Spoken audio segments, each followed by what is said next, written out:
Hello friends, मैं जय आपका स्वागत करता हूं आपके अपने चैनल विशेष ज्ञान में। फ्रेंड्स, आज की इस वीडियो में मैं आपको टैली प्राइम में एफडी की एंट्रीज कैसे करनी होती है ये बताऊंगा। तो आप में से कई लोग हो सकता है अभी इस वीडियो को स्किप कर दें कि इसमें कौन सी बड़ी बात है, एफडी की एंट्री तो हमें करनी आती है। तो देखिए फ्रेंड्स, यहाँ पर मैं नॉर्मल एफडी की एंट्री करना नहीं बताऊंगा। कुछ ऐसी चीजें हैं जो मेरे साथ हो चुकी हैं, तो फिर उसके बाद मैंने सीए से पूछा, मैंने बैंक स्टाफ से पूछा, जिसका जवाब उन लोग के पास भी नहीं था। फिर मैंने क्या किया, अपने माइंड को यूज किया और उसके बाद मैंने कुछ रिसर्च की, तब मुझे जाकर इसका आंसर मिला। तो ये जो मेरे साथ हुआ है आपके साथ ना हो, या अगर आपके साथ हो तो आप इसे कैसे हैंडल करेंगे, इसलिए मैं ये वीडियो बना रहा हूँ।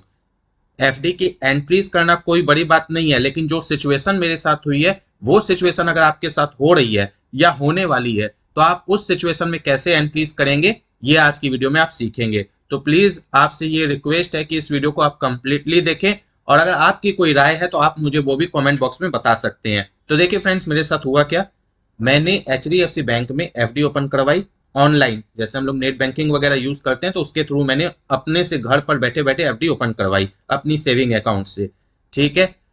तो अब हुआ क्या कि मैंने जो एफडी ओपन करवाई, मैंने 5 लाख रुपए की ओपन करवाई और उससे पहले भी मेरी एफडी की हुई थी। तो क्या होता है, जैसा कि आप सभी को पता होगा कि इनकम टैक्स में ये रूल है कि अगर आपकी एफडी से आपको पूरे साल के अंदर 40,000 से ज्यादा इंटरेस्ट आ जाता है, 40,000 या उससे ज्यादा इंटरेस्ट आ जाता है, तो बैंक आपकी टीडीएस काट लेगी। ये आपको पता होगा। और सीनियर सिटीजन के केस में ये लिमिट 50,000 रुपए की है। और यहाँ पर यह भी आपको पता होगा कि बैंक के अगर आपने अलग अलग ब्रांचेज में एफडी खुला के रखी है या एक से ज्यादा एफडी खुला के रखी है, सबकी इंटरेस्ट मिलाकर मैं बता रहा हूं, अगर आपकी फाइनेंशियल ईयर में 40,000 से ज्यादा की इंटरेस्ट हो जा रही है तो आपकी टीडीएस काट लेगी बैंक और फिर गवर्नमेंट को जमा कर देगी। फिर जब आप अपनी रिटर्न फाइल करेंगे, इनकम टैक्स रिटर्न, तो फिर अगर आपकी लाइबिलिटी ज्यादा बन रही होगी तो वो उससे सेट ऑफ हो जाएगी और रेस्ट लाइबिलिटी आपको पे करनी होगी। और अगर कोई लाइबिलिटी नहीं बन रही होगी तो आप अपनी टीडीएस की जो अमाउंट है उसको क्लेम कर सकते हैं। ये सारी चीजें आपको पता होगी। तो देखिए फ्रेंड्स, आपको अगर ये सारी चीजें पता है तो आपको ये भी पता होगा कि अगर मानकर चलिए आपने 100 रुपए कमाए और कोई भी पर्सन अगर आपका टीडीएस काट रहा है तो उसी 100 रुपए में से काटेगा। यानी अगर मानकर चलिए 100 रुपए आपने कमाए कहीं से और उस अमाउंट के ऊपर गवर्नमेंट के किसी सेक्शन के अकॉर्डिंग 10% की टीडीएस कटनी है तो 10 रुपए कटेगी। और जो इंसान आपको पे कर रहा है या जो कंपनी आपको पे कर रही है वो आपको 90 रुपए पे करेगी। ठीक है। 10 रुपए आपके बिहाफ पर गवर्नमेंट को जमा कर देगी। बाद में आप अपनी रिटर्न फाइल करके उसे क्लेम करें या सेट ऑफ करें। ठीक है। लेकिन मेरे साथ क्या हुआ, मेरे केस में क्या हुआ कि पहले से मेरी एक एफडी चल रही थी, वो भी 5 लाख की थी, उसकी मैच्योरिटी हो गई फाइनेंशियल ईयर 23-24 में। अब उसके बाद मैंने एक और एफडी ओपन कर ली और वो भी मैंने 5 लाख की, लेकिन ये मैंने अक्टूबर मंथ में की 2023 में। अब यहां पर क्या हुआ कि 31 मार्च 2024 आते आते जो मेरी इंटरेस्ट थी सारी एफडीज को मिलाकर वो 40,000 हो गई। अब बैंक ने मुझे इंटरेस्ट तो पे कर दी, जो मेरी प्रीवियस एफडी थी जो मैच्योर हो गई इस फाइनेंशियल ईयर के अंदर 23-24 में, उसकी इंटरेस्ट तो मुझे उन्होंने पूरी पे कर दी। उन्होंने टीडीएस तो काटा नहीं, लेकिन क्योंकि मैंने बाद में एक एफडी की तो उसकी भी इंटरेस्ट बनी। तो यहां पर क्या हुआ कि 31/3/2024 तक मेरी जो इंटरेस्ट है वो 40,000 को एक्सीड कर गई। अब क्या हुआ कि बैंक ने मुझे पहली एफडी की इंटरेस्ट पूरी पे कर दी है और यहां पर जो टीडीएस अमाउंट बैंक ने काटा है वो बैंक ने अपने बिहाफ पे जमा किया, यानी अपने से जमा किया है। वो मेरी जो एफडी चल रही है उसकी जो आने वाली इंटरेस्ट होगी आगे चलकर, उसमें से वो टीडीएस वो डिडक्ट करेगी। दो सिचुएशन होती है, या तो बैंक ने अगर पे कर दिया है आपके बिहाफ पर गवर्नमेंट को टीडीएस, तो वो फिर क्या करेगी, आपका जो भी अकाउंट है सेविंग करेंट जो भी जिसके थ्रू आपने किया है उस अकाउंट से उतना टीडीएस क्रेडिट कर लेगी, सॉरी डेबिट कर लेगी, क्रेडिट बोला डेबिट कर लेगी। ठीक है। या जो आपकी ऑलरेडी एफडी चल रही है उसकी जो आने वाली इंटरेस्ट है जो भी नेक्स्ट फाइनेंशियल ईयर में आएगी उसमें से वो अपना टीडीएस का अमाउंट काट लेगी। यही चीज मेरे साथ हुई। ठीक है। अब क्या हुआ कि यहां पर मुझे इंटरेस्ट तो पूरी मिल गई और मेरा टीडीएस भी कट गया और इनकम टैक्स पोर्टल पर एआईएस में रिफ्लेक्ट भी हो रहा था। ठीक है। अब मैं ये सोच रहा था कि अगर मेरी जो इंटरेस्ट है जितनी मुझे मिलनी थी, क्योंकि जब आप एफडी कराते हैं तो वहां पर आपको दिखाया जाता है कि मैच्योरिटी के टाइम पर आपको कितना अमाउंट मिलेगा, कितनी इंटरेस्ट मिलेगी। अगर आपको पूरी मिल गई है और आपकी बैंक ने टीडीएस काट लिया और गवर्नमेंट को जमा कर दी है, और एआईएस जो है गवर्नमेंट का उस पर आपको रिफ्लेक्ट हो रही है इनकम टैक्स पोर्टल पर। तो अब यहाँ पर सिचुएशन ये है कि जो बैंक ने जमा कराया है उसने आपकी जो इंटरेस्ट है उसमें से काटा तो नहीं, उसने तो आपको इंटरेस्ट पूरी दे दी। तो आप गवर्नमेंट से क्या बोलकर क्लेम करेंगे, वहां पर इंटरेस्ट आप कितनी दिखाएंगे? तो ये चीज मैंने किसी सीए से पूछी तो उन्होंने बोला ऐसा होता तो नहीं है, उसी फाइनेंशियल ईयर में बैंक सेविंग अकाउंट से डेबिट कर लेती है या आपको कमी करके देगी, कभी फुल तो पेमेंट करती नहीं है। तो आप एक काम करो, आप क्या करो, जो आपकी एफडी की इंटरेस्ट आई है जो आपको रिफ्लेक्ट हो रही है उसमें उस टीडीएस अमाउंट को जोड़ दो और उतनी इनकम बुक करते हुए दिखा दो, और बाद में आप क्लेम कर लेना टीडीएस।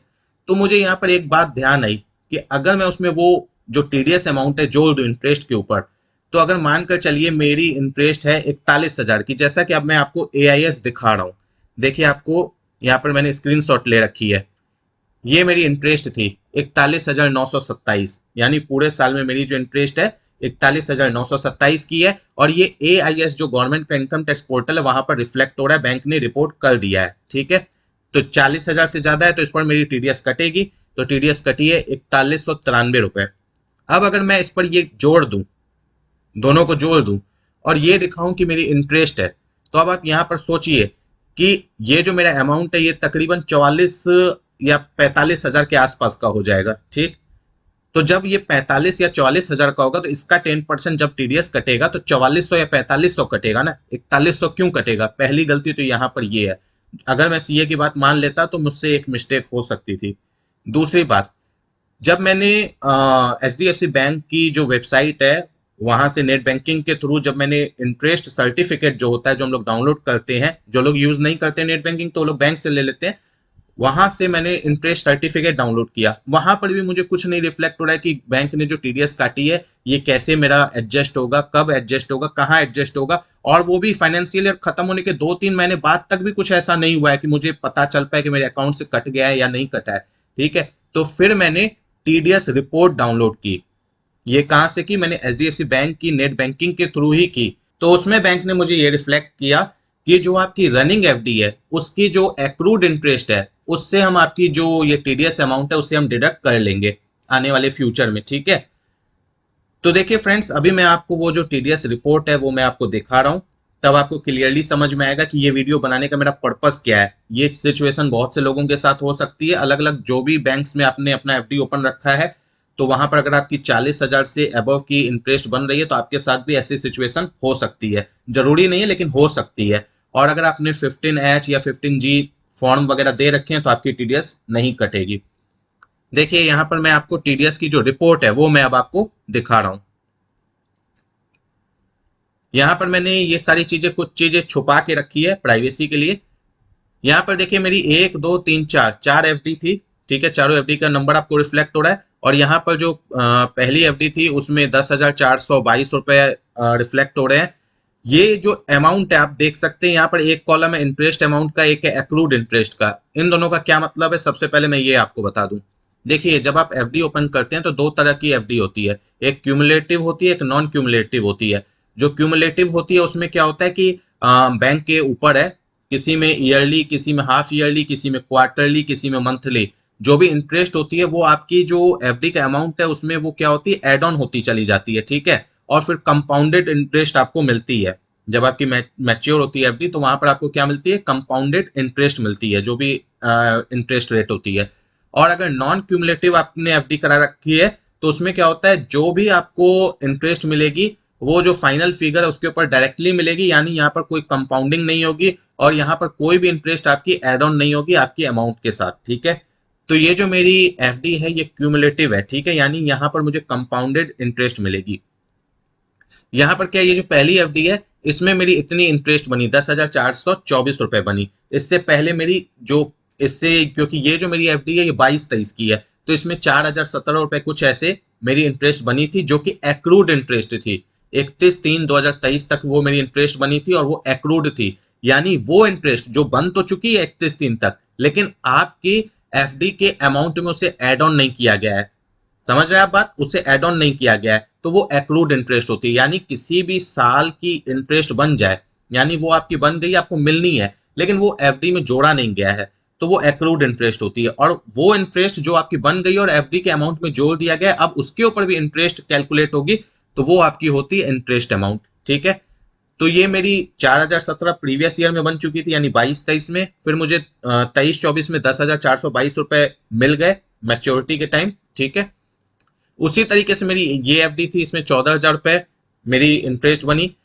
इसके बाद ये एफडी मेरी अभी भी चल रही है, जो तीसरी एफडी है ये अभी भी चल रही है। इसमें आप देख सकते हैं 5 लाख की है, और इसमें आपको रिफ्लेक्ट होगा इंटरेस्ट अमाउंट मेरी बनी है 8,944 रुपए, जो कि मेरी एफडी में एड ऑन हो चुकी है, यानी अब इसके ऊपर भी मेरी इंटरेस्ट जुड़कर आ रही है या आएगी। और ये जो है ये 7701 रुपया 31/3/2024 तक ये मेरी इंटरेस्ट बन चुकी है, लेकिन इससे मेरी एफडी के अमाउंट में जोड़ा नहीं गया है, ये आपको बताया जा रहा है। यानी ये दोनों इंटरेस्ट मेरी है और इसी के ऊपर टीडीएस कटा हुआ आप देख सकते हैं। ठीक है, और उसी तरीके से मेरी चौथी भी एफडी है, उसके ऊपर आप देख ही सकते हैं 191 रुपए इंटरेस्ट मिली है। तो अब यहाँ पर बैंक बता रही है, ये जो टीडीएस रिपोर्ट है ऊपर आप देख सकते हैं नाम लिखा हुआ है टीडीएस रिपोर्ट, इसमें बैंक बता रही है कि जो भी आपकी एफडी है उसमें जो भी हमने टीडीएस कट की और गवर्नमेंट को पे की है, ये हम आपकी इस एफडी से रिकवर करेंगे। आप देख सकते हैं टीडीएस रिकवरी अमाउंट इस एफडी से, और ये एफडी यही है, जो तीसरी एफडी है जो 5 लाख की मेरी चल रही है, यही है, इसी से सारी मेरी अमाउंट रिकवर होगी। तो यही चीज मुझे नहीं पता थी। बैंक में भी गया, उन्होंने भी बोला ऐसा तो होता नहीं है, कभी ऐसा कभी किसी कस्टमर के साथ नहीं हुआ है, पता नहीं आपके साथ कैसे हुआ है। आप जो दिखा रहा है एआईएस में आप वही दिखा दो, लेकिन मुझे क्योंकि रिटर्न परफेक्टली फाइल करनी थी, तो इसीलिए मैं सोच में पड़ गया था कि क्या करूं। मैंने सीए से पूछा, उन्होंने तो फिर वो सजेशन दे दिया कि टीडीएस को आप एड ऑन कर लो, उसके बाद दिखा दो। तो भी मुझे डाउट हुआ, तो मैंने फिर सर्च किया, फिर नेट बैंकिंग में गया, वहां पर सर्च किया कि कुछ रिपोर्ट मुझे मिल जाए जिससे मुझे पता चल जाए। तो फिर मुझे ये दिखा, क्योंकि बैंक से कांटेक्ट हो नहीं पा रहा था, बैंक के जो ब्रांच है वहां पर भी उन्होंने बोल दिया कि हमें भी नहीं समझ में आ रहा है, और आगे कोई, मैंने बोला आगे बात करके देखो, तो उन्होंने बोला रिप्लाई नहीं मिलेगी। तो फिर जाकर मुझे ये रिपोर्ट मिली, जिससे मुझे ये सारी चीज क्लियर हुई। तो अब मैं आपको ये बताऊंगा कि इस तरीके की एंट्रीज आप टैली में कैसे करेंगे। तो देखिए फ्रेंड्स, ये नॉर्मल एफडी की एंट्री नहीं है कि खाली एफडी का अकाउंट खोला, इंटरेस्ट मिली और एंट्री खत्म। यहाँ पर इस तरीके की अगर सिचुएशन आपके साथ हो रही है तो आप एंट्री कैसे करेंगे, सबसे पहले ये समझिए। तो जैसे मानकर चलिए ये मेरी 23-24 फाइनेंशियल ईयर है, मैंने कंपनी का नाम ही 23-24 रखा है। अभी मैंने यहाँ पर एफडी ओपन की 14 अक्टूबर 2023 को। ठीक है, तो मैं क्या करूंगा, यहाँ पर सबसे पहले डेट लूंगा 14/10/2023। ठीक है, यहाँ पर मैंने एफडी जो ओपन की होगी या तो कैश में की होगी या किसी बैंक के थ्रू की होगी, बैंक अकाउंट के थ्रू। तो मानकर चलिए मैंने ये जो एफडी की है एचडीएफसी बैंक के थ्रू की है। ठीक है,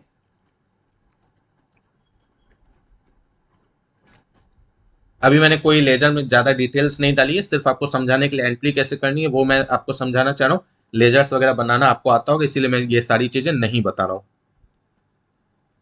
इसके बाद आपको क्या करना है, एक एफडी का लेजर बना लेना है, एचडीएफसी एफडी। इसी तरीके से आपका जो भी जिस भी बैंक में जिस भी जगह पे आपकी एफडी है उसका लेजर बना लेंगे, अकाउंट और नंबर जो भी होगा एफडी का डाल देंगे। ठीक है, उसके बाद यहाँ पर इसे इन्वेस्टमेंट में डालना है, डाल दिया 5 लाख रुपए।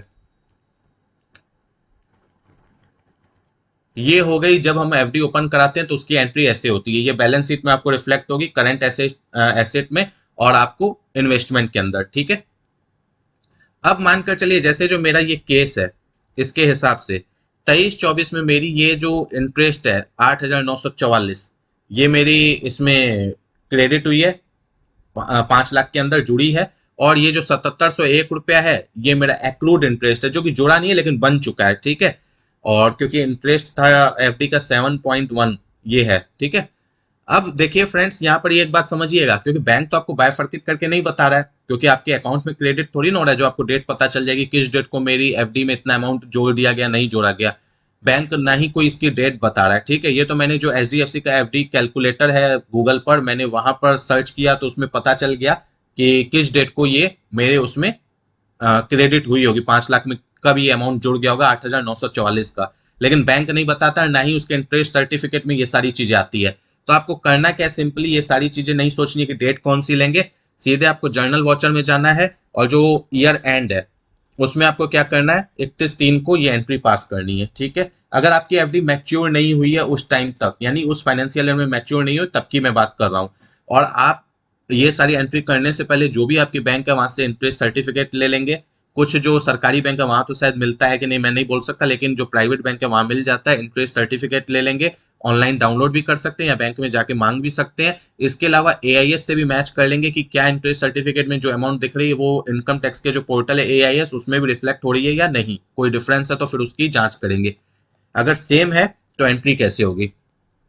आपको यहाँ पर क्या करना है, सबसे पहले तो जो अमाउंट आपकी एफडी में क्रेडिट हुआ है इंटरेस्ट का उसे आपको एड ऑन करना है। तो यहाँ पर सबसे पहले आपको क्या करना है, एचडीएफसी का जो आपने एफडी का लेजर बनाया था वो यहाँ पर लेना है 8,944 यहाँ पर डाल देना है। और फिर यहाँ पर टू में डाल देना है एचडीएफसी एफडी इंटरेस्ट। लेजर का नाम आप आगे पीछे कुछ भी रख सकते हैं, इंटरेस्ट फ्रॉम एचडीएफसी एफडी ये आपके ऊपर है। इससे रखना है कैपिटल अकाउंट, ठीक है, क्योंकि यहाँ पर हम फर्म का ये एफडी है नहीं, ये मेरा पर्सनल एफडी है तो कैपिटल अकाउंट होगा, ठीक है। अदरवाइज हम इसे इनडायरेक्ट इनकम भी रख सकते थे। ये कर दिया और इस एंट्री को सेव कर दिया। ये हुई जो एफडी मेरे अमाउंट में क्रेडिट हुई है। और एक जो इंटरेस्ट है वो कौन सी है, वो एक्रूड इंटरेस्ट है, ठीक है। अब यहां पर हमें क्या करना है, एक लेजर बनाना है एक्रूड इंटरेस्ट का। Accrued interest from H D F C F D account, account भी लिख सकते हैं नंबर भी लिख सकते हैं आपके ऊपर है, कैपिटल अकाउंट ही रहेगा, ठीक है। यहाँ पर 7701 रुपए जो उसमें रिफ्लेक्ट हो रहा था, और टू में रहेगा हमारा H D F C interest. ये हो गया। अब मैं इसका इफेक्ट भी आपको दिखा देता हूँ बैलेंस शीट में। बैलेंस शीट में आ जाते हैं, इन्वेस्टमेंट में आ गए। यहाँ पर देखिए एफडी की अमाउंट मेरी हो गई है 5,08,944 रुपए, ठीक है। और यहाँ पर जो कैपिटल अकाउंट है यहाँ पर आपको रिफ्लेक्ट हो रहा होगा, सॉरी यहाँ पर ये एंट्री मेरी शायद गलत हो गई है, नहीं एंट्री तो परफेक्ट है। एक मिनट में देख रहा हूँ कि क्यों ऐसी गलती हुई है। सॉरी एक गलती हो गई है, क्या गलती हुई है मैं बता देता हूँ। यहाँ पर जो ये मैंने लेजर बनाया था exclude interest from H D F C F D account का, ये करंट एसेट है, ठीक है। ये मेरा एसेट है ना कि कैपिटल, ठीक है, तभी गलती हो रही थी। तो अब देखिए दोनों एफडी का अमाउंट यहाँ पर जुड़ गया, जो इंटरेस्ट का अमाउंट है दोनों जुड़ गया, यहाँ पर इतनी मेरी इंटरेस्ट बनी, ठीक। और इन्वेस्टमेंट में जाकर मैं देख सकता हूँ मेरा ये वैल्यू है, और जो वो वाला वैल्यू है वो करंट एसेट यहाँ पर आ रहा है, नियम से वो उधर आता है, इधर वैल्यू डाउन है इसीलिए इस तरफ आ रहा है। यहाँ पर देखिए करंट एसेट में आपको accrued interest from HDFC account ये दिखेगा डेबिट साइड, ये आपकी एसेट है इसीलिए आपको डेबिट में रिफ्लेक्ट हो रही है। और ये जो करंट एसेट है आपको बैलेंस शीट में लाइबिलिटी साइड इसलिए आ रहा है क्योंकि ये जो मेरा बैंक है ये मेरा नेगेटिव चल रहा है इसीलिए आ रहा है, ठीक है। मैंने बैंक की कोई एंट्री नहीं पास की इसीलिए नेगेटिव चल रहा है। तो इस तरीके से आपको ये एंट्री कर लेनी है। तो फ्रेंड्स अभी तक आपको ये समझ में आ गया होगा कि अगर आप कोई एफडी ओपन कराने तो उसकी एंट्री कैसे करेंगे। इंटरेस्ट अगर कोई एक्रूड हो रही है या इंटरेस्ट अगर क्रेडिट हो रही है आपकी एफडी अमाउंट में तो आप उसकी एंट्री कैसे करेंगे। और अब मैं आपको ये बता रहा हूँ कि अगर मानकर चलिए कोई आपने एफडी ओपन की किसी फाइनेंशियल ईयर में और उसी ईयर में आपकी वो आपके अकाउंट में मैच्योर हो गई, जिस अकाउंट से आपने उस एफडी को ओपन किया था उसी अकाउंट में वो मैच्योर हो गई, यानी मैच्योरिटी हो गई एफडी की सेम फाइनेंशियल ईयर में। क्योंकि कई बार हम 10 दिन 14 दिन की भी कराते हैं, 6 महीने की भी कराते हैं, तो अगर वो सेम फाइनेंशियल ईयर में मैच्योर हो जाती है तो उसकी एंट्री कैसे होगी एक बार वो भी समझ लीजिए, फिर मैं टीडीएस के ऊपर आता हूँ। तो यहाँ पर क्या करना है, उस केस में अगर सेम ईयर में मैच्योर हो जाती है तो आपको रिसीट वॉचर में आना है। अभी ये मैं आपको सिंगल एंट्री मोड में दिखा रहा हूँ, आप डबल एंट्री मोड में भी यूज कर सकते हैं इसे। जिस डेट को भी मैच्योर हो वो डेट ले लेंगे। उसके बाद यहाँ पर जिस बैंक में मैच्योर हो, जिस बैंक अकाउंट में आपकी उस एफडी का अमाउंट आने वाला है उस बैंक का लेजर यहाँ पर सेलेक्ट कर लेंगे, और जो एफडी का लेजर है उसे सेलेक्ट करेंगे। मान लीजिए 5 लाख की एफडी थी सपोज कीजिए, ये आपने डाल दिया, ठीक है। और उसके बाद इंटरेस्ट मिली, इंटरेस्ट मानकर चलिए आपको 10,000 रुपये मिली फॉर एग्जाम्पल, तो आप इस तरीके से एंट्री कर सकते हैं। इजी एंट्री है, कुछ नहीं करना है, रिसीट वॉचर में आना है, बैंक सेलेक्ट करनी है, नीचे एफडी जो आपने की थी उसे सेलेक्ट करना है और इंटरेस्ट सेलेक्ट करना है, वैल्यू डालना है, बस हो गया। अगर सेम ईयर में मैच्योर होती है, लेकिन हमारी मैच्योर हुई नहीं इसीलिए हम उसकी एंट्री अभी फिलहाल नहीं करेंगे। अब आ जाइए, अगर मानकर चलिए बैंक ने आपका टीडीएस काट लिया, मान लीजिए जब आपको इंटरेस्ट पे ऑफ की, ये तो यहां पर क्या हुआ देखिए बात को समझिएगा। यहां पर मेरा क्या हुआ कि ये अभी इंटरेस्ट मुझे मिली नहीं है, एक इंटरेस्ट जो है मेरी एफडी अमाउंट में क्रेडिट हुई है और एक मेरी एक्रूड हुई है, लेकिन अभी मिलेगी मुझे 24-25 में जब मेरी एफडी मैच्योर होगी। लेकिन यहाँ पर बैंक ने क्या किया, अगर ये 40,000 से वैल्यू ज्यादा होती तो बैंक यहाँ पर टीडीएस मेरी काट लेती। अगर मेरी इंटरेस्ट बन गई होती, भले मुझे मिली नहीं, लेकिन 40,000 से ज्यादा होती तो बैंक मेरी क्या काट लेती, टीडीएस काट लेती। तो उस सिचुएशन में क्या करना है, क्योंकि ये मुझे मिली तो है नहीं। तो इस सिचुएशन में मेरा ही केस होगा, जो अभी मैंने बताया कि टीडीएस तो कट गया लेकिन आपके अकाउंट से नहीं कटा, वो बाद में आपका उधर एडजस्ट होगा। अभी फिलहाल बैंक ने अपने तरफ से उसे पे ऑफ कर दिया है। तो आपको क्या करना है, वाउचर में आना है, जर्नल वाउचर में आना है। अब बैंक ने आपको डेट तो बताया नहीं, तो आप 31 तारीख की डालेंगे। ठीक है, यहां पर आपको क्या करना है, टीडीएस रिसीवेबल, और फिर यहाँ पे लिख सकते हैं एचडीएफसी का एफडी के लिए है, या नहीं भी लिखेंगे तो कोई बात नहीं, वो तो आपको पता चल जाएगा, नरेशन में लिख देंगे, करंट एसेट में से लेंगे। ठीक है, मान लीजिए मेरा उस अमाउंट को, मान लीजिए कि जो भी अमाउंट था 16,000 था ना, मान लीजिए उसी पर बैंक ने टीडीएस काटा 1,600 रुपए फॉर एग्जाम्पल। ठीक है, आपके केस में जो भी अमाउंट हो वो आप डाल लेंगे, और यहाँ पर बैंक ने पे किया अभी फिलहाल। आपका कहीं से भी बैंक से ना तो डेबिट हुआ है वो अमाउंट, ना ही आपको वहां पर दिखाया गया है कि आपके किस अकाउंट से, वहाँ होता है ना कि मेरा एफडी का कोई इंटरेस्ट है उसमें से उसे काट कर बैंक ने इंटरेस्ट सर्टिफिकेट में दिखा दिया। ऐसा कुछ नहीं किया, बैंक ने बोला मैं आगे काटूंगी जो भी इंटरेस्ट होगा। तो यानी अभी तो बैंक ने फिलहाल दिया ना, तो उस केस में क्या है कि H D F C bank पे माई टीडीएस अमाउंट, इस तरीके से आप कुछ भी लिख सकते हैं। ठीक है, ये मैंने लिखा है समझने के लिए, मैंने लेजर ही ऐसा बनाया, और इसे करंट लाइबिलिटीज में डाल देंगे। ठीक है, और इस तरीके से एंट्री कर देंगे। जैसे ही मेरी एंट्री सेव होगी, एक चला जाएगा मेरा लाइबिलिटी साइड, एक चला जाएगा मेरा एसेट साइड। और जब मैं रिटर्न फाइल करूंगा तो एसेट में मैं अगर टीडीएस का मेरा क्लेम बन रहा होगा, मैं गवर्नमेंट से क्लेम कर लूंगा। बाद में मेरी जब एचडीएफसी जो बैंक है वो मेरा जब टीडीएस मेरे अकाउंट से काट लेगी, चाहे मेरे सेविंग अकाउंट से काटे या मेरे इंटरेस्ट से काट ले एफडी के, तो मैं उससे वहां पर सेट ऑफ कर लूंगा। ठीक है, इस तरीके की एंट्री होगी। अब आ जाइए फ्रेंड्स, यहाँ पर एक चीज और समझ लीजिएगा। जैसे यहाँ पर आपको मैं ले चलता हूँ फाइनेंशियल ईयर 24-25 में। अब यहाँ पर एक और चीज समझिएगा, मानकर चलिए यहाँ पर जो मेरा, क्योंकि मैंने स्प्लिट नहीं किया, मैंने अलग कंपनी बनाई, स्प्लिट करता तो मुझे वो सारी चीजें वहीं पर रिफ्लेक्ट होने लग जाती। अभी मैं आपको यहाँ पर दिखाता हूँ, और पीरियड चेंज करने से भी हो जाती है, लेकिन अभी फिलहाल मैंने एक नई कंपनी बना रखी है। मैं यहाँ पर आपको दिखा देता हूँ कि जैसे मान लीजिए मेरा एचडीएफसी का एफडी का ये लेजर है, मानकर चलिए मेरा स्प्लिट होकर आया होता या मैंने पीरियड चेंज की होती। यहाँ पर मैंने क्या किया, इसे इन्वेस्टमेंट में डाला, और यहाँ पर जो मेरी वैल्यू है 5,08,944, क्योंकि मेरी उस ईयर में मेरी ये वैल्यू ऐड हो चुकी है इंटरेस्ट की 8,944, और ये पता चलेगा आपको इंटरेस्ट सर्टिफिकेट से, ये मैंने डाल दी। अब यहाँ पर एक लेजर और बना देता हूँ, accrued interest from H D F C F D. ठीक है, करंट एसेट ये भी था मेरा जो प्रीवियस ईयर में था 7,701 रुपया, ये दोनों आ गए मेरे। ठीक है, बैलेंस शीट में आपको रिफ्लेक्ट होंगे, इन्वेस्टमेंट में ये रिफ्लेक्ट हो रहा है और ये 7,700 दिख रहा है। अब मानकर चलिए मुझे मैच्योरिटी के टाइम इंटरेस्ट मिल रही है। ठीक है, रिसीट में आ जाते हैं हम, और मुझे पाँच पाँच को इंटरेस्ट मिल रही है, यानी मैच्योरिटी हो रही है मेरी एफडी की। अब क्या करूंगा, मानकर चलिए मेरे बैंक में हो रही है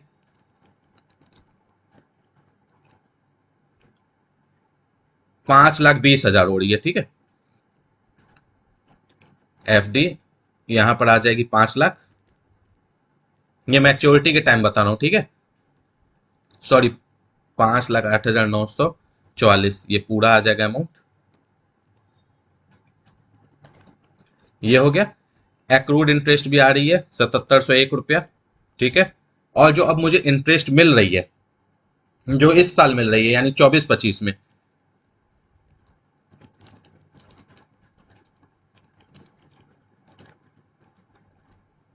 मान लीजिए मुझे 3,000 2,000 रुपये मिल रही है, इस तरीके से एंट्री होगी। यानी जो एक्रूड का था वो आपको यहाँ पर लेना है, जो क्रेडिट हो गया था वो भी लेना है विथ प्रिंसिपल अमाउंट, और उसके बाद आपको क्या करना है, जो इंटरेस्ट अब आपको 24-25 में मिल रही है वो आपको इस तरीके से लेनी है। ये एंट्री होगी मैच्योरिटी के टाइम, इस केस में जब आपको प्रीवियस ईयर में कोई अमाउंट आपके एफडी में क्रेडिट किया गया और एक्रूड इंटरेस्ट आपकी बन गई है। और फ्रेंड्स, यहीं पर अगर बैंक ने टीडीएस अमाउंट भी डिडक्ट कर लिया तो आप क्या करेंगे, तो देखिए मैंने वहां बनाया था एक ledger H D F C का। जैसे मानकर चलिए H D F C bank not, मतलब H D F C bank पे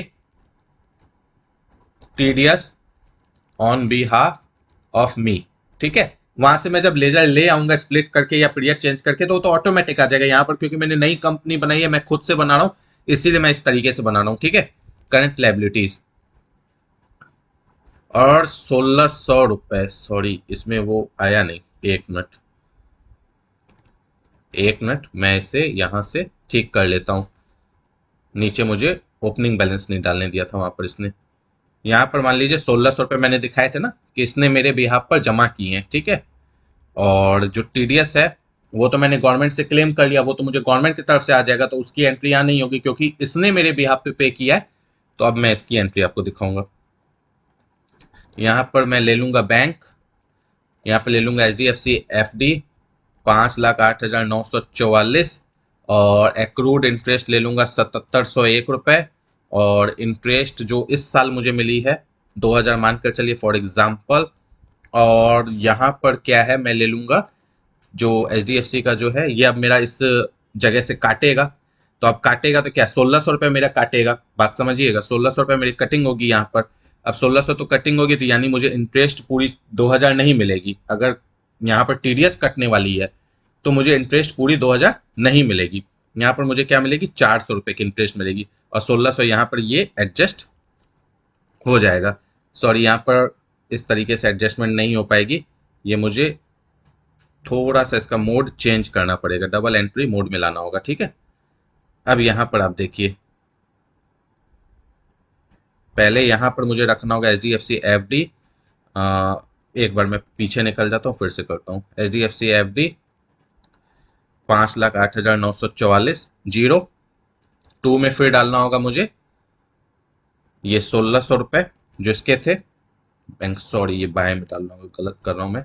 1600 रुपये मुझे इसके डालने होंगे। ठीक है, फिर टू में मुझे डालना होगा जो एक्रूड इंटरेस्ट है, उसे डालना होगा 7,701 रुपये।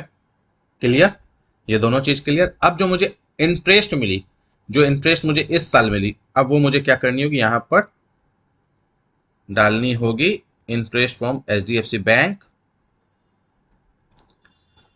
एक मिनट, 2,000 रुपये यहां पर, और फिर मुझे यहां पर डालना होगा बैंक। इस तरीके से एंट्री होगी, यानी जो अमाउंट मेरा प्रीवियस था विथ इंटरेस्ट जो क्रेडिट हो चुका था मेरी एफडी के अमाउंट में, वो मुझे करना होगा टू में, यानी क्रेडिट करना होगा। फिर मुझे यहाँ पर डेबिट करना होगा, यानी बाय में करना होगा, जो बैंक ने मेरा टीडीएस मेरे बिहाफ पर जमा कर दिया था, जो कि अब मेरी इस बार की जो इंटरेस्ट होगी उससे या मैच्योरिटी के टाइम बैंक मेरे अमाउंट से उसे डिडक्ट करेगी। तो यहाँ पर उसे मुझे डेबिट करना होगा। अगर ऐसी सिचुएशन हो रही है आपके साथ, नेक्स्ट ईयर की क्या एंट्री होगी वो भी मैं बता रहा हूँ। और उसके बाद जो इंटरेस्ट आपको इस साल मिली है, पहले सॉरी उससे पहले आपकी जो एक्रूड इंटरेस्ट है वो आपको यहाँ पर रिफ्लेक्ट होगी। उसके बाद क्या है, जो इंटरेस्ट आपको इस साल मिली है 2,000 रुपये, वो भी दिखेगी, और बैंक में अब क्या अमाउंट गया वो आपको यहाँ पर दिखेगा, क्योंकि ये 1600 से कट जाएगा। ठीक है, ये एक तो ये एंट्री हो गई कि अगर प्रीवियस ईयर में बैंक ने आपके बिहाफ पर टीडीएस जमा कर दी है तो कैसे वो आपकी जो नेक्स्ट ईयर जब मैच्योरिटी होगी तो कैसे आपका अमाउंट को डिडक्ट करेगी आपके इंटरेस्ट से, वो दिखा दिया। अगर मानकर चलिए वो आपके अकाउंट से डिडक्ट करती है तब तो बहुत इजी एंट्री, तब फिर सोचना ही नहीं है कुछ भी। तब क्या करना है आपको, यहाँ पर बैंक लेना है, मानकर चलिए बैंक ले ले रहा हूँ, और जो HDFC का जो लेजर था जो भी मैंने बनाया था वो आप अपने हिसाब से नाम रख लेंगे। इस तरीके से एंट्री कर लेनी है, अगर डिडक्ट कर ले रही है बैंक अकाउंट से।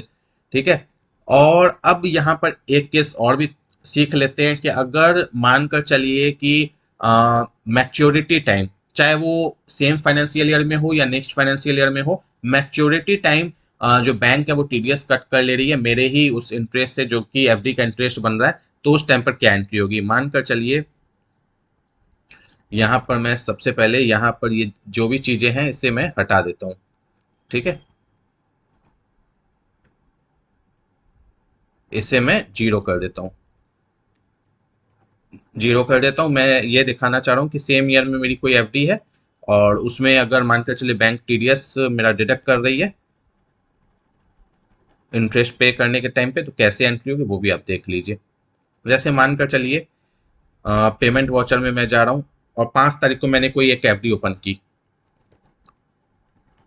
5 लाख की। ठीक है, और विद इन 6 मंथ आप मई से जोड़िएगा तो जून जुलाई अगस्त सितंबर अक्टूबर नवंबर, 6 नवंबर या 5 नवंबर को मुझे मैच्योरिटी मिल जा रही है। ठीक है, 6 ही नवंबर में मान लेता हूँ 1 मिनट के लिए, 6/11 को मुझे मैच्योरिटी मिल रही है। ठीक है, अब यहाँ पर क्या होगा, एच डी बैंक लूंगा जिस बैंक से मेरा, जिस बैंक में सॉरी मेरा मैच्योरिटी होगी एफडी की। उसके बाद यहाँ पर ले लूंगा 5 लाख रुपए, इंटरेस्ट ले लूंगा जो भी इंटरेस्ट बनेगी। लेकिन फ्रेंड्स यहाँ पर जब भी ये याद रखिएगा, इस तरीके की जब भी एंट्री हो ना तो डबल एंट्री मोड में कीजिएगा, क्योंकि सिंगल एंट्री मोड में जो एंट्री करेंगे ना तो थोड़ी दिक्कत होती है एंट्री करने में। डबल एंट्री मोड में इस तरीके की एंट्री कीजिएगा। यहाँ पर आपको क्या करना है, 5 लाख ये कर लेना है, और उसके बाद आपको यहाँ पर लेना है इंटरेस्ट। मानकर चलिए 5,000 रुपये इंटरेस्ट मिल रही है फॉर एग्जाम्पल। उसके बाद यहाँ पर आपको टीडीएस रिसीवेबल का एक लेजर बना लेना है, करंट एसेट। मान लीजिए 500 रुपये बैंक ने टीडीएस काट लिया। ठीक है, और फिर यहाँ पर आपको बैंक लेना है। इस तरीके से एंट्री होगी। तो फ्रेंड्स आपने आज की वीडियो में काफी सारी चीजें सीख ली। पहला कि एफडी अगर ओपन कर रहे हैं तो उसकी एंट्री कैसे करेंगे, लेजर कैसे बनाएंगे, नॉर्मली इंटरेस्ट मिल रही है तो उसकी एंट्री कैसे होगी। उसके बाद अगर मानकर चलिए एक्रूड हो रही है इंटरेस्ट या इंटरेस्ट क्रेडिट हो रही है, या नेक्स्ट फाइनेंशियल ईयर में बैंक आपकी एफडी में से जो उसने पे की है वो टीडीएस को डिडक्ट कर ले रही है मैच्योरिटी के टाइम इंटरेस्ट में से, या नॉर्मली मानकर चलिए आपकी इंटरेस्ट में से टीडीएस मैच्योरिटी के टाइम पर डिडक्ट कर ले रही है और फिर गवर्नमेंट पे फिर बैंक पे कर रही है गवर्नमेंट को। ये सारी एंट्री मैंने आपको एक ही वीडियो के अंदर बता दी। तो आई होप अगर आपको वीडियो अच्छी लगी है तो प्लीज वीडियो को लाइक कीजिएगा, चैनल को सब्सक्राइब कीजिएगा और इसे हो सके तो ज्यादा से ज्यादा शेयर कीजिएगा। Thank you friends for watching my video.